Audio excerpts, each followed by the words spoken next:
With The Legend of Zelda Breath of the Wild, Nintendo claimed it wanted to mix up the formula of the Zelda franchise. They wanted to simultaneously return to that sense of exploration like in the original Zelda, while still doing something completely new. It's pretty obvious from at one glance that The Legend of Zelda Breath of the Wild certainly is a drastic departure from previous games. Is it a fresh new take on the series, or does it suffer from an identity crisis? Was the series even at all in need of invigoration?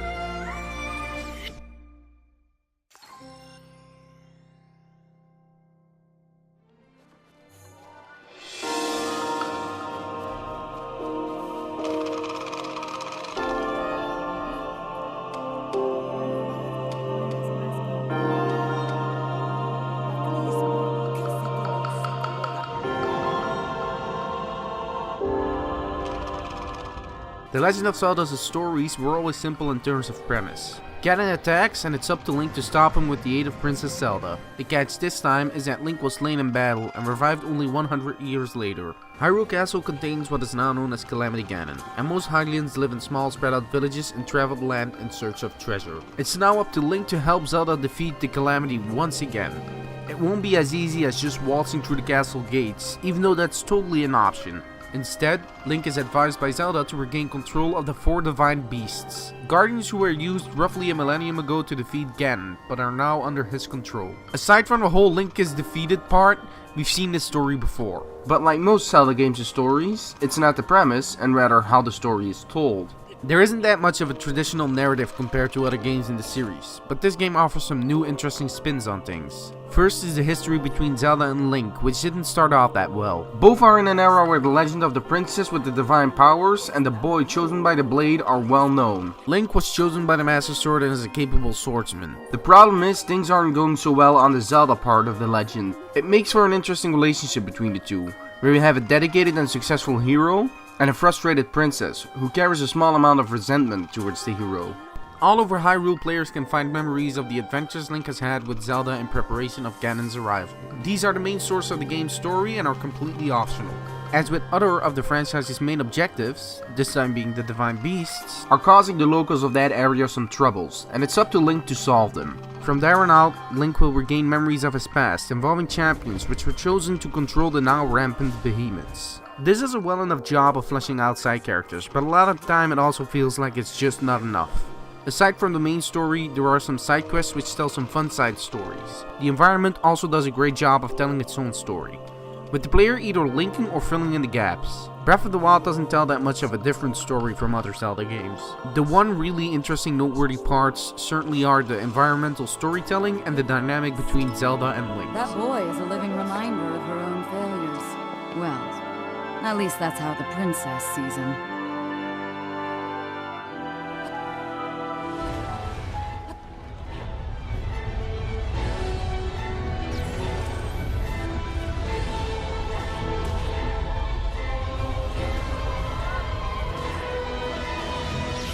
From the get-go, it's clear Breath of the Wild tries to shake up the Zelda formula drastically.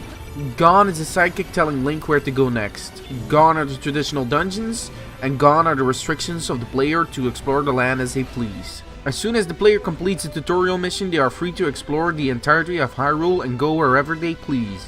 Players can immediately attempt to futilely fight Ganon, provided they can even set foot in Hyrule Castle, or they can try to free the 4 divine beasts in any order they want. The freedom to explore and take on any challenge that the player wishes are central in Breath of the Wild.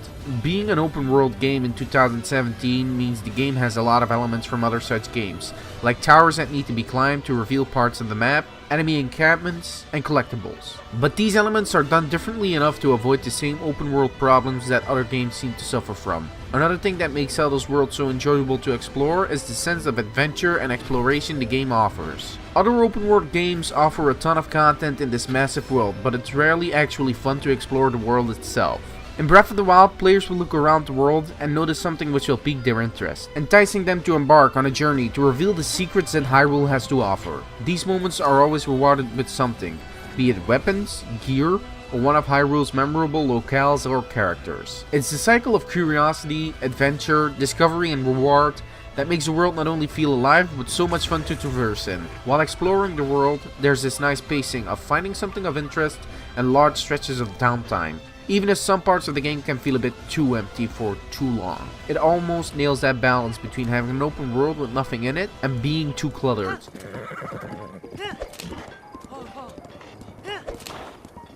What helps the world being so easy and fun to explore are the movement options. Link can climb almost everything there is. This means nothing is out of reach as long as you have enough stamina. Even then, cliffs and structures are designed so players can get a rest and recharge before looking at which spot they will be climbing to next. Once players reach a high point and from there on see a point of interest, they can just jump off the structure and glide down using their paraglider, which lets them cover quite a bit of ground. Combat is still relatively the same, albeit with a lot more additions. Players lock onto enemies, dodge, and attack just like in previous games. But unlike previous games, there's now a wide variety of weapons to use. Light spears, heavy axes, and broadswords join Link's arsenal alongside his bow, shield, and swords. Each category has different weapons with their own attributes and abilities. Some weapons might be more usable to mine minerals, while others might have elemental damage. One thing all weapons have is durability. This is perhaps the game's second biggest flaw. The durability system means that after a certain amount of use, your weapon will break.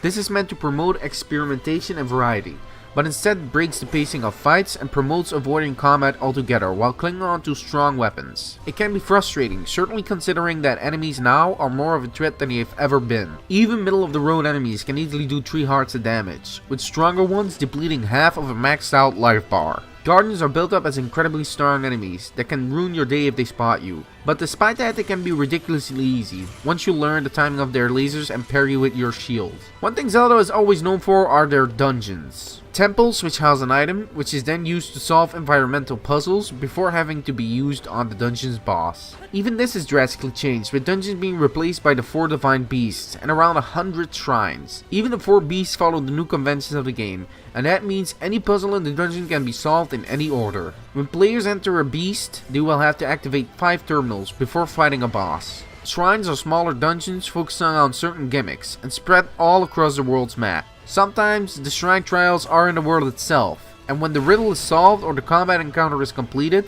players will enter the shrine and be greeted by the sage, usually at the end of the shrine. Completing a shrine will reward the player with a spirit orb. 4 of these orbs can be exchanged for an extra heart or more stamina. Shrines can be very challenging, and will make you wonder sometime if you solve the puzzle in the intended way, but that's all part of why they're so much fun. Breath of the Wild's exploration, puzzles, and the mystery the world holds are what makes it so much fun to mess around with.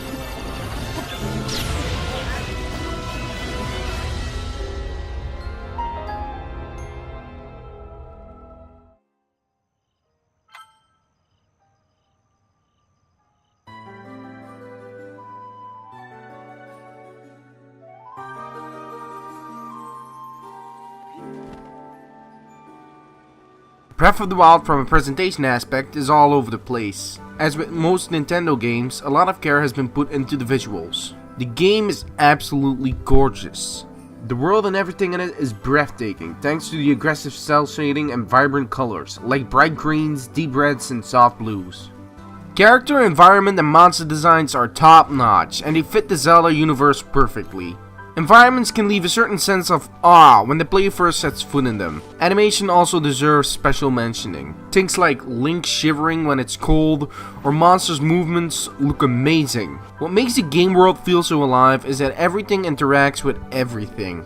When it rains, NPCs will look for shelter, and when the night falls, they will go to bed. Just following an NPC for a day can prove interesting, as you can see their entire day routine and where they go. As much care, if not more, has been put into the monsters as well. You can find monsters sleeping, hunting, and even communicating at camps. It's all of these elements that make the world feel so lively. The music this time around has been dialed back considerably. Most of the times when wandering the fields and trekking through mountains, not a lot of music is played.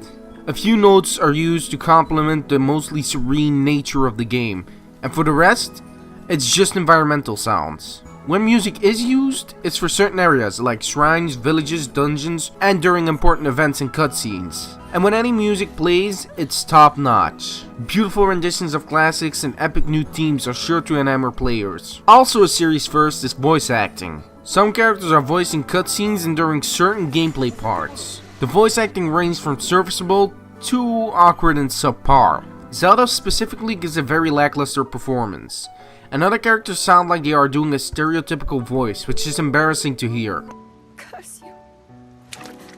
When a game looks beautiful graphically, it has quite some technical issues that can seriously hinder the enjoyment of the game. A lot of the time when there are certain visual effects on screen, the frame rate starts to stutter frequently. This happens a lot in towns, and combat has it the worst, where the game can almost freeze for 2 or 3 seconds. These moments can get really confusing and an annoying hindrance. Another weird visual thing is that in order to save memory for rendering, the game only renders a small area around Link in high detail. This is barely noticeable, but it can stand out on textures like shrines, and while not that big of a deal, might irritate some players. Draw distance can sometimes be a serious problem. When it's raining or snowing, objects in the distance get extremely blurry, making it hard to decide where you're going or what you're looking at. Zelda from an animation and aesthetic aspect are the creme de la creme, but on a technical level the game lacks quite a bit, to the point where it can hinder enjoyability.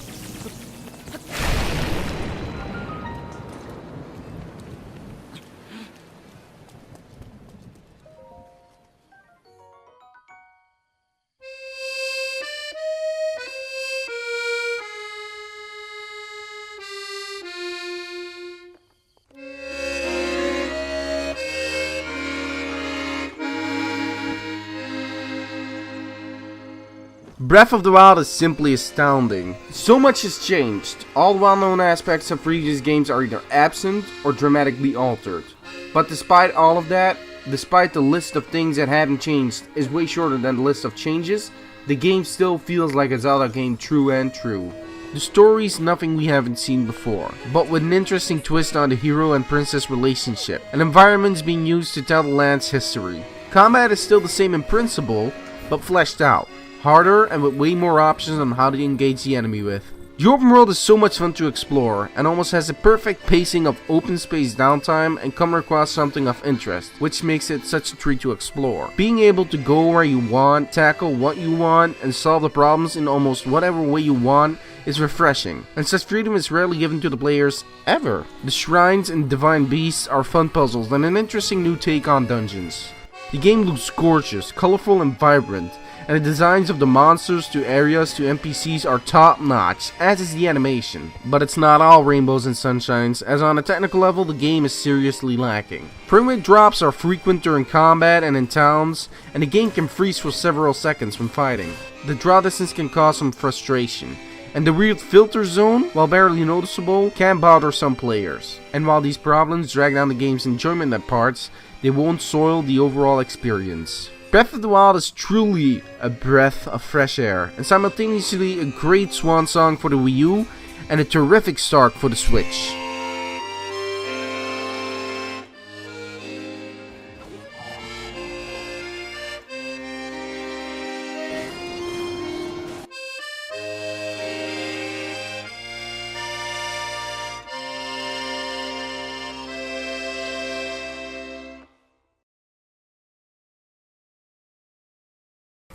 Hey guys, so that's my first video review. I've been out of the review scene, the review business for a long ass time, and now I'm back trying to get back on top. I'm super rusty and I've never actually done video reviews, so it was pretty fun to do this, but I really need to know from you guys what you think, positive or negative wise. Just leave a comment, tell me what can improve, what's really good.